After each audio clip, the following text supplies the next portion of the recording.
हमने पिछले क्लास में पढ़ा था कि एंजाइम क्या होता है। तो एंजाइम के बारे में हम पढ़ा था कि एंजाइम एक बायोलॉजिकल कैटालाइज होता है जो हमारे शरीर में जो बायोकेमिकली रिएक्शन होता है उसको स्पीड अप करने का काम करता है। उसके हमने कुछ प्रॉपर्टीज पढ़ा था। उसके साथ साथ हमने उसके नोमेनक्लेचर कहा था कि बताया था कि मैंने किस तरह से सबस्ट्रेट्स में कुछ सफिक्स क्या होते हैं, एज सफिक्स जुड़ते हैं और वहां से क्या करते हैं कि एंजाइम का फॉर्मेशन कर देते हैं। ठीक है, ये सारे के सारे जो हमने पिछले क्लास में पढ़ा था। अब हम पढ़ते हैं इसकी आयुवेग।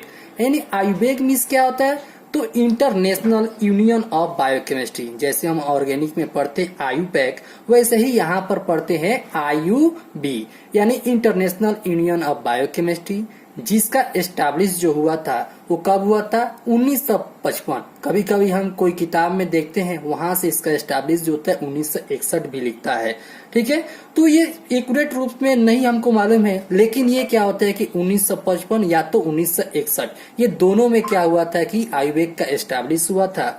और ये क्या, क्यों इसका एस्टैब्लिश हुआ था, क्योंकि यहाँ पर देखा गया है कि जब हम फ्यूचर में कुछ एंजाइम अगर हम खोजते हैं तो उसका नाम हम रखेंगे तो कैसे रखेंगे, इसके लिए क्या हुआ कि एक कमीशन बैठाया गया, जिस कमीशन का नाम रखा गया एंजाइम कमीशन। एंजाइम कमीशन में क्या हुआ कि during future enzyme how we will give names and classified. और इस एंजाइम कमीशन का मकसद था कि अगर हम फ्यूचर में कोई एंजाइम का डिस्कवर करते हैं तो उसके नामों को हम कैसे रखेंगे और उसको किस तरह से क्लासिफाई करेंगे। तो आयुर्वेद ने उस समय इसका क्लासिफिकेशन जो किया था वो 6 टाइप में किया था। पहला कौन सा टाइप था, तो ऑक्सीडो रिडक्टेज, यानी ऑक्सीडो रिडक्टेज। इससे नाम से मालूम चल रहा है कि किसी में क्या हो रहा है कि हाइड्रोजन का लॉस हो रहा है तो किसी में हाइड्रोजन का गेन हो रहा है। कोई ऑक्सीजन का गेन कर रहा है तो कोई ऑक्सीजन का लॉस कर रहा है। ठीक है, ये सारे के सारे जो होते हैं वो ऑक्सीडो रिडक्टेज के क्या होते हैं कि प्रॉपर्टीज होते हैं। तो यहाँ पर पढ़ते हैं ऑक्सीडो रिडक्टेज, यानी कि वह एक ऐसा enzyme involve in oxidation reduction reaction, यानी वह एक ऐसा एंजाइम जिसमें ऑक्सीडेशन रिडक्शन दोनों प्रकार के रिएक्शन क्या होते हैं, होते रहते हैं। जैसे में हम पढ़ते हैं कि जब हम यहाँ पर ले लेते हैं AX2 प्लस B ले लेते हैं तो यहाँ से क्या हुआ कि एक रिएक्शन बनता है।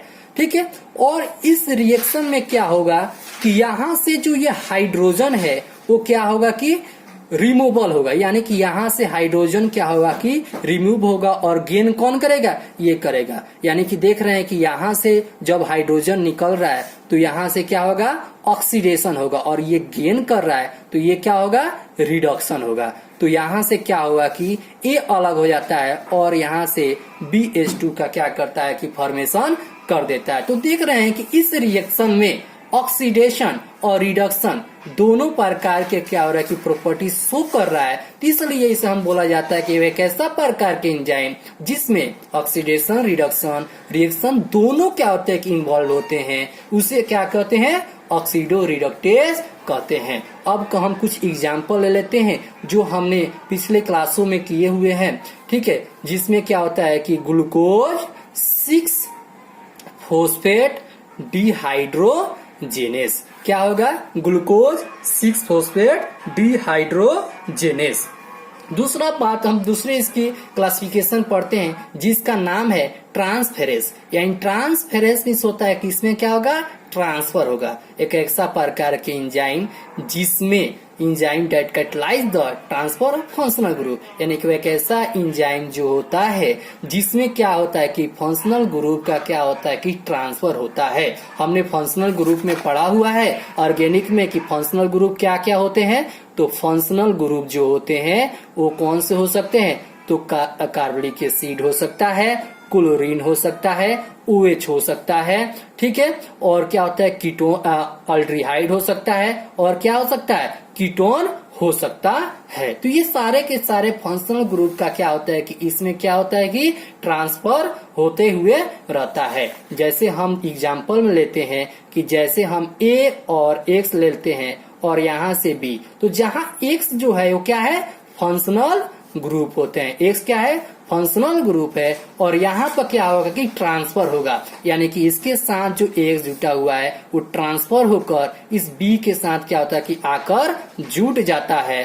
तो इस प्रकार के जो रिएक्शन होते हैं उस रिएक्शन को हम क्या कहते हैं, ट्रांसफेरेज, क्या कहते हैं, ट्रांसफेरेज एंजाइम के रूप में जानते हैं। जैसे हम क्या पिछले क्लासों में पढ़े हैं हेक्सोकाइनेज, यानी हेक्सोकाइनेज के एग्जाम्पल हमने कहाँ पढ़ा था, तो ग्लाइकोलाइसिस हो रहा था जहां पर जो ग्लूकोज था वो ग्लूकोज 6 फॉस्फेट में बना था, तो वहां क्या हो रहा था, हेक्सोकाइनेज हो रहा था, यानी फॉस्फेट ग्रुप वहां पर ऐड हो रहा था। ट्रांसकीटोलेज था, यहाँ पर भी क्या हो रहा है कि फंक्शनल ग्रुप क्या हो रहा था, ऐड हो रहा था। ये शायद हमने टीसीए साइकिल में पढ़ा हुआ था, ठीक है। और फोस्फोराइलेज हो रहा था, जहां पर हमने इस चीज को पढ़ा था ग्लूकोजेनेसिस के साइकिल में पढ़ा हुआ था, ठीक है। ये थर्ड जो होता है वो होता है हाइड्रोलेज।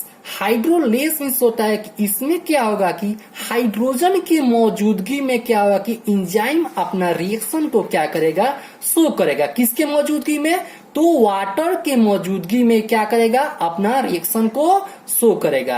यानी enzyme that bring about hydrolyse of various compound, जो अलग अलग प्रकार के कंपाउंड को क्या करेगा, हाइड्रोलाइज करेगा। जैसे हमने क्या लिया कि एक एग्जांपल लेते हैं, जैसे ए और बी ले लिए और यहाँ से हमने क्या किया कि H2O को क्या किया, ऐड किया और उससे रिएक्शन कराते हैं। तो एक वक्त ऐसा आता है कि ये जो H होता है वो क्या होता है, H जो होता है ये A के साथ जुड़ जाता है और यहाँ पर वो H जो होता है वो किसके साथ जुड़ जाता है, B के साथ आकर जुड़ जाता है। तो इस प्रकार के जो रिएक्शन होते हैं इस रिएक्शन को क्या कहते हैं, हाइड्रोलाइज होते हैं। यानी कि वह एक ऐसा प्रकार के एंजाइम जिसमें क्या होता है, हाइड्रोजन के एडिंग होता है और हाइड्रोजन की एडिंग से क्या होता है कि रिएक्शन शो करता है, उसे क्या कहते हैं, हाइड्रोलेज एंजाइम कहते हैं। जिसमें हमने पढ़ा था मेल्टोज और लैक्टोज। क्या है, मेल्टोज है और लैक्टोज है, इसमें हमेशा रिएक्शन जो होता है वो क्या होता है, हाइड्रोलेज होता है। और हमने पढ़ते हैं लेसेस, ठीक है, लाइसेस के रूप में हम पढ़ते हैं। तो enzyme specialized in the additional या removal of water, ammonia, carbon dioxide ETC. यानी कि एक ऐसा प्रकार के एंजाइम होते हैं जिसमें या तो वाटर का ऐड हो जाना या अमोनिया का ऐड हो जाना या कार्बन डाइऑक्साइड का ऐड हो जाना या फिर इसका रिमूवल होकर, ठीक है, जो एंजाइम का फॉर्मेशन करता है उसे क्या कहते हैं, लाएज कहते हैं।